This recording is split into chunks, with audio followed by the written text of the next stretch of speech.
Elle éclaire ta vie, illumine tes nuits, le remède qui guérit, la clé du paradis. Alhamdulillahi Rabbil Alamin, wassalatu wassalamu ala sayyidil mursalin, sayyidina Muhammadin wa ala alihi wa sahbihi at-tayyibin at-tahirin. Louange à Dieu, le Seigneur des mondes. Que l'honneur et l'élévation en degrés soient accordés au maître des messagers, notre maître Muhammad, sallallahu alayhi wa sallam, ainsi qu'à ses proches parents musulmans et à ses compagnons bons et purs.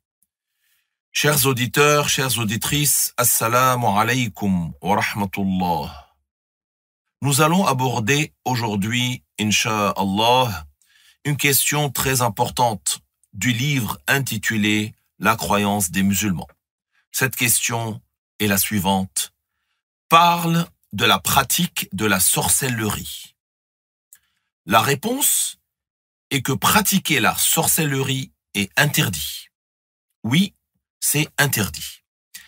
Il y a même, parmi les sortes de sorcellerie, celles qui font sortir de l'islam, que Dieu nous en préserve. En effet, certaines sorcelleries comportent des actes ou des paroles qui sont en soi de la mécréance commise durant la pratique de la sorcellerie. À propos de l'interdiction de la sorcellerie, le prophète, sallallahu alayhi wa sallam, a dit « Laysa minna man sahara aw suhira lah » ce qui veut dire en français « ne fait pas partie des nôtres » celui qui pratique la sorcellerie ou qui demande à ce qu'on la pratique pour lui. C'est-à-dire que celui qui pratique lui-même la sorcellerie ou qui demande qu'on la fasse pour lui, qui paye de l'argent ou pas, c'est interdit pour lui et c'est un grand péché. Évidemment, aucun des prophètes n'a jamais pratiqué la sorcellerie. Et croire qu'un prophète aurait commis cela fait sortir de l'islam. En effet, Dieu Azza wa Jal dit وَاتَّبَعُوا مَا تَتْلُو الشَّيَاطِينُ عَلَى مُلْكِ سُلَيْمَانَ. Ce qui signifie en français, ils ont suivi ce que les démons ont dit à propos du règne de Sulayman. Il s'agit là de démons, c'est-à-dire de djinns non musulmans. Dieu a donné à notre maître Sulayman un pouvoir sur les djinns, croyants et non-croyants. Les non-croyants parmi eux sont appelés en arabe « shayatin » et en français on dit « démons » ou « diables ». Il leur faisait exécuter ses ordres par la volonté de Dieu, au point qu'il y en avait certains parmi eux qui plongeaient dans les mers pour lui ramener des perles précieuses. Et il y en avait d'autres qui lui construisaient des palais et transportaient des blocs de roches très lourds. Celui d'entre eux qui désobéissait à son ordre, il l'emprisonnait et lui infligeait une punition. Dieu lui avait donné cette domination sur eux.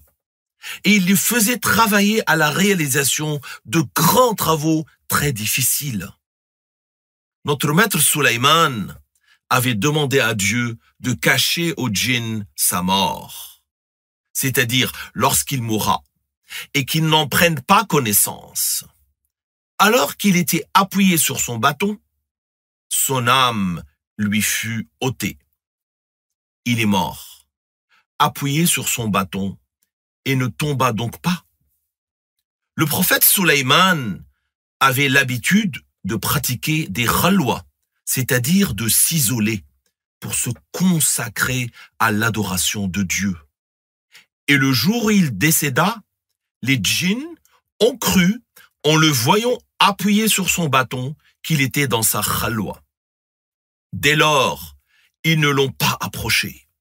Il est resté ainsi environ 6 mois. Ils ne s'en aperçurent que lorsque des termites eurent rongé le bois jusqu'à ce que le bâton se rompe. ils ont pu savoir ainsi qu'il était mort. Les djinns et les êtres humains se sont rendus compte clairement que les djinns ne savaient pas les choses cachées. Suite à cela, les djinns ont voulu, que Dieu nous en préserve, se venger de notre maître Sulayman, alayhi salam. Qu'ont-ils fait? Ils ont écrit de la sorcellerie et l'ont placé sous le trône sur lequel s'asseyait notre maître Sulayman. Il était prophète et il était roi. Et ils sont venus aux gens sous forme humaine et leur ont dit, Sulayman, vous gouvernez grâce à la sorcellerie. Et en voilà la preuve. Ils creusèrent et retrouvèrent ce qu'ils avaient caché. Celui qui les a crus est tombé dans la mécréance, parce qu'il n'y a eu aucun prophète qui ait pratiqué la sorcellerie. C'est pour cela, chers auditeurs, que ceux qui ont calomnié notre maître Sulayman, qui l'ont accusé de pratiquer la sorcellerie, ont mécru. Dieu a fait descendre après cela, dans la ville de Babel, qu'on appelle Babylone, et qui se trouve en Irak, 2 anges, qui s'appellent Harut et Marut. Certaines personnes ont prétendu que ces 2 anges ont désobéi à Dieu. Mais ceci n'est pas vrai. Ces 2 anges n'ont jamais fait ce qui leur a été attribué calomnieusement par certains détracteurs. Ils n'ont pas désobéi à Dieu. Ils n'ont ni bu de vin, ni tué un garçon, ni commis la fornication avec une femme dont le nom serait Vénus. Des gens ont même prétendu qu'une fois qu'ils avaient commis la fornication avec elle, elle se serait transformée en l'astre Vénus. Qu'est-ce que cette histoire mensongère? A'oudhu billah. Que Dieu nous préserve. C'est totalement faux. Ce n'est absolument pas vrai. Donc Dieu Azza wa Jal dit وَمَا كَفَرَ سُلَيْمَانُ وَلَكِنَّ الشَّيَاطِينَ كَفَرُوا يُعَلِّمُونَ النَّاسَ السِّحْرَ. Ce qui veut dire en français, Sulayman n'a pas mécru. Mais ce sont les démons qui ont mécru. Ils enseignaient aux gens la sorcellerie. Puis, Allah Ta'ala dit وَمَا أُنزِلَ عَلَى الْمَلَكَيْنِ بِبَابِلَ هَارُوتَ وَمَارُوتَ. Ce qui veut dire en français, et ce qui a été descendu aux 2 anges à Babel, Harut et Marut.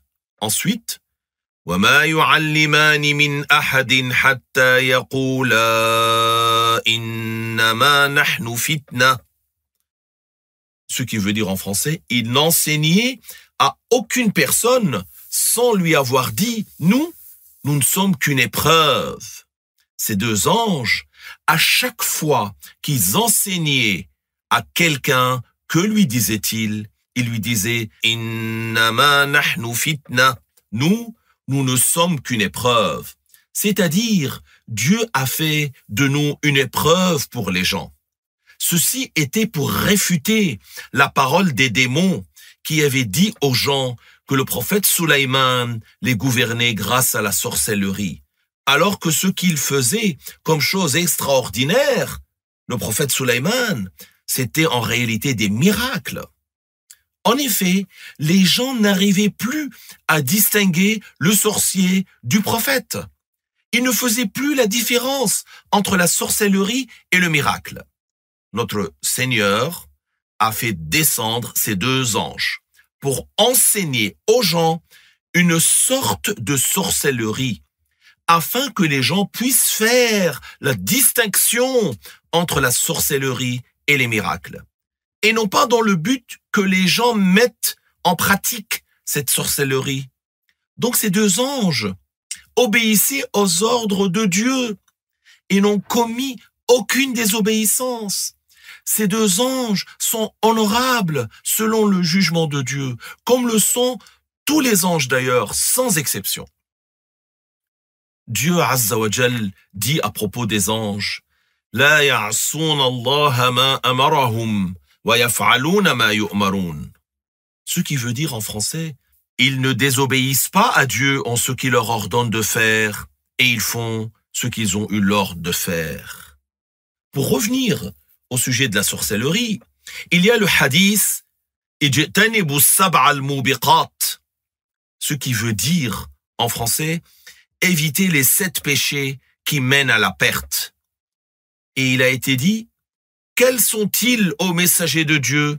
Il a dit « Ash-shirku billah wa sihr », ce qui signifie attribuer un associé à Dieu et la sorcellerie, jusqu'à la fin du hadith qui est rapporté par Muslim. Oui, la sorcellerie fait partie des grands péchés qui mènent à la perte, tout comme nous l'avons mentionné.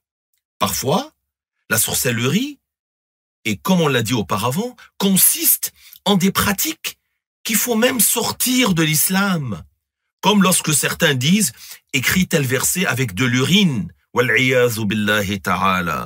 Ça, c'est de la mécréance. Ou s'ils disent « prosterne-toi pour le soleil », ça fait sortir de l'islam.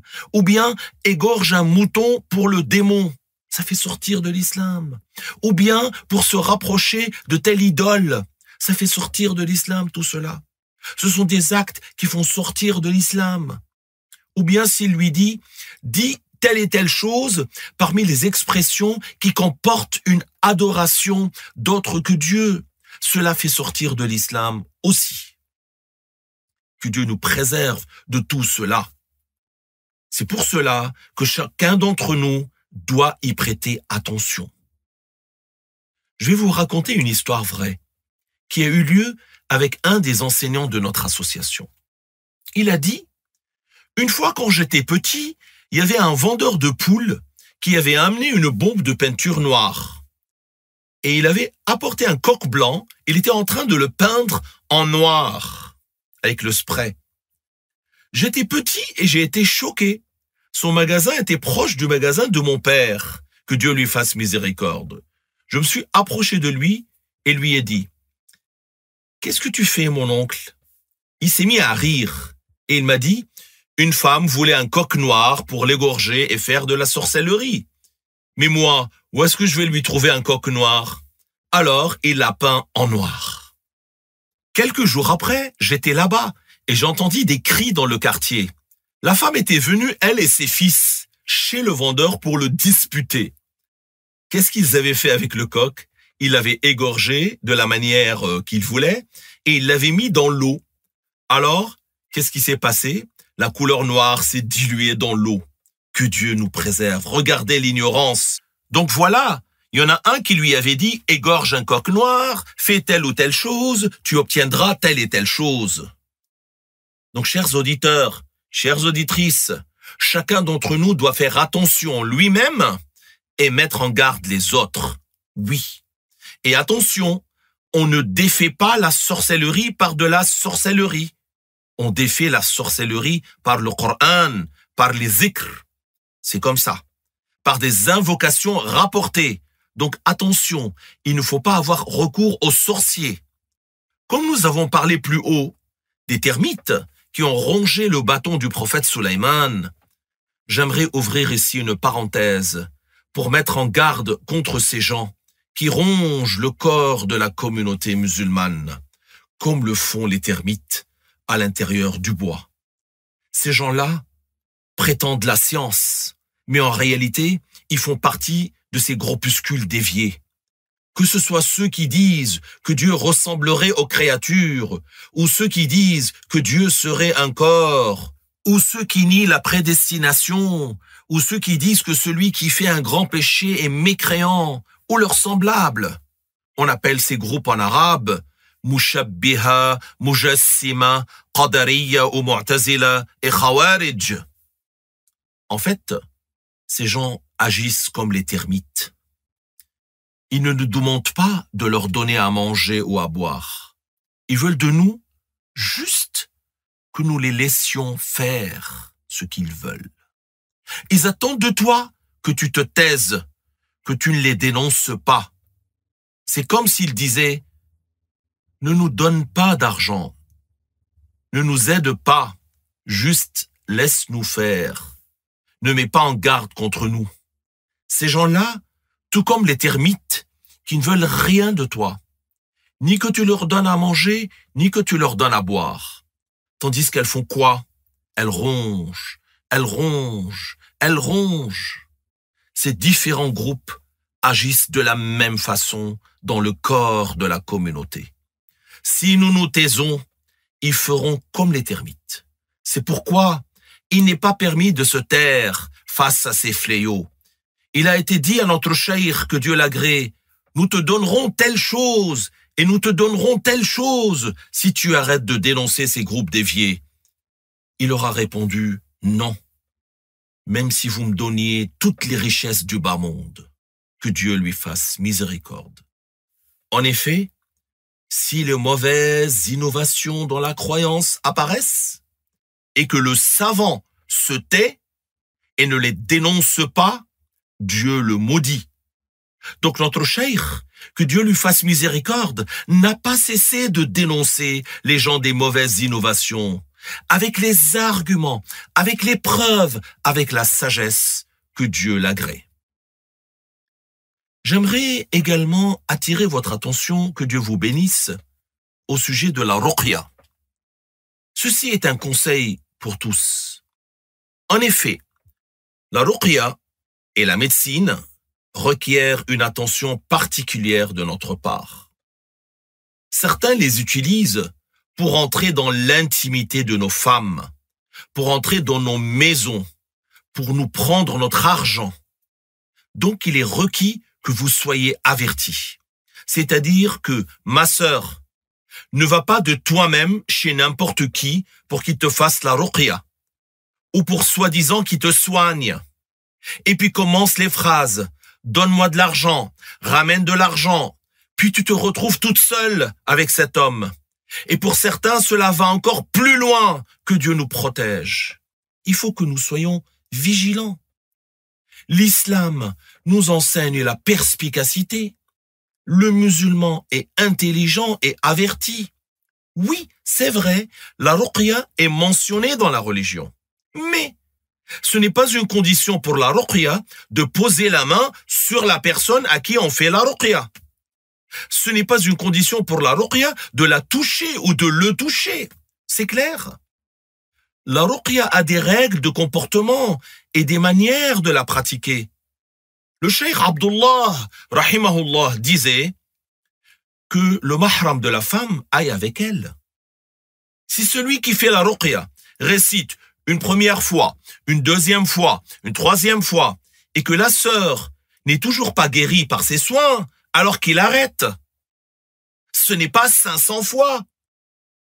Elle va et elle revient et elle revient et elle revient. Et il lui dit, tu as une tribu de djinns avec toi, ou bien tu as plusieurs tribus de djinns avec toi. C'est quoi ça? Certaines personnes sont dans l'ignorance au point de croire à ce genre d'extravagance. Ils les suivent et font tout ce qu'ils disent, sauf ceux à qui Dieu fait miséricorde. Faites donc bien attention, barakallahu fikum, que Dieu vous protège. En plus de cela, il y a ceux qui ne font pas correctement la ruqya. Certains de ces charlatans ont même été vus en train de faire des choses très graves, parce que la famille ou le mari était totalement naïf et ignorant, et qu'il avait laissé sa femme seule avec cet homme sous prétexte qu'il lui faisait soi-disant une ruqya. Hasbunallahu wa ni'mal wakil. Alors, attention, chers frères et sœurs. De même, il y a le fait qu'il demande de l'argent. Nous ne disons pas qu'il est interdit de prendre l'argent pour la ruqya, mais il convient de chacun d'entre nous qu'il prête attention, parce qu'il y a des gens qui te prennent de l'argent alors que tu n'as rien. Que Dieu vous accorde les bénédictions. Faites bien attention. Même lorsque nous parlons de ceux qui font véritablement la ruqya, nous devons également faire attention à comment on agit avec eux.